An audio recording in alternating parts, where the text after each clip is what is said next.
me ask you some basic questions. Sure. If razor wire wasn't a deterrent, Yeah. what's the downside of it? It's hurting people and Yeah. maybe just cost? Sure. I'm sure that there's that factor too. I don't know what the Okay. pricing is, but yeah. Humanitarian And concerns. you've already admitted that when it comes to people being hurt, you put more responsibility on the person getting hurt for being so stupid to try to cross razor wire. Yes. Yeah. Yeah, I think okay. that they are more responsible. Okay, so then really now it's down to cost. The downside of No, having it's razor not. wire. No, it's not, because I would argue that even if, because I know you like to throw like meaningless abstract numbers at how much of a percentage would you say a person, even if let's say a person is 80% responsible or even 90% responsible when they cross razor wire, I think that 10% of the federal government of the United States, I think that's enough for the U.S. to act humanely. And that's why, so like you, for example, are willing to, again, you're talking way too much. I understand that you're willing to let people die in the Rio Grande. I think that that's a terrible policy. I'm going to check your consistency. Again, Sure. if you, in your own home, if you had security in place like a dog, you would say you're 10% or 20% responsible if someone, you have signs that says beware of dog. Mm-hmm. They ignore the signs, they come on your property and they get bit. You're saying you're 10 to 20% responsible for that person being bit? Consistency check. Probably.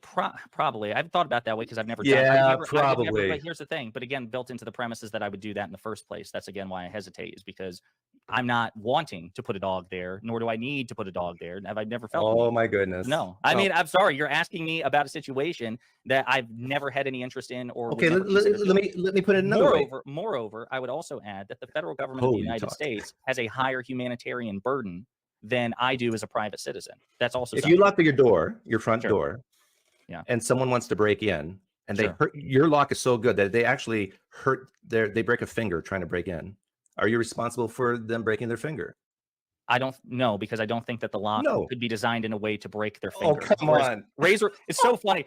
It's so funny you talk about disanalogous. Here we've got razor wire, which is designed to hurt, not merely to impede, right? It's not a physical barrier. It's not a wall. It's razors. Now, you may not have any experience with what that is, but you're suggesting that a lock I was raised on a farm. I know what that is. Then you should understand the meaningful difference between a doorknob, which has a lock, and razor wire, Doug. It's so strange that you. But I'm doing baby steps with you, because if you can agree that it's not, you're not responsible for that really good lock and someone trying to break in. The razor wire is visible. You can see that this is dangerous, and if you willingly try to put blankets or whatever to get across, you're still saying that's what percentage responsibility of the federal government?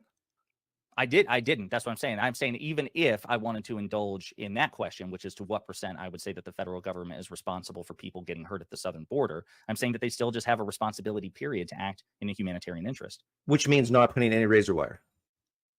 No, well, again, if you could conceivably persuade me, I think I'm open to the persuasion. If you were to tell me or to show me that it functions as a meaningful deterrent, and relatively, I have to stop you there. Deterrent for what? For actually crossing, or for people coming to the border?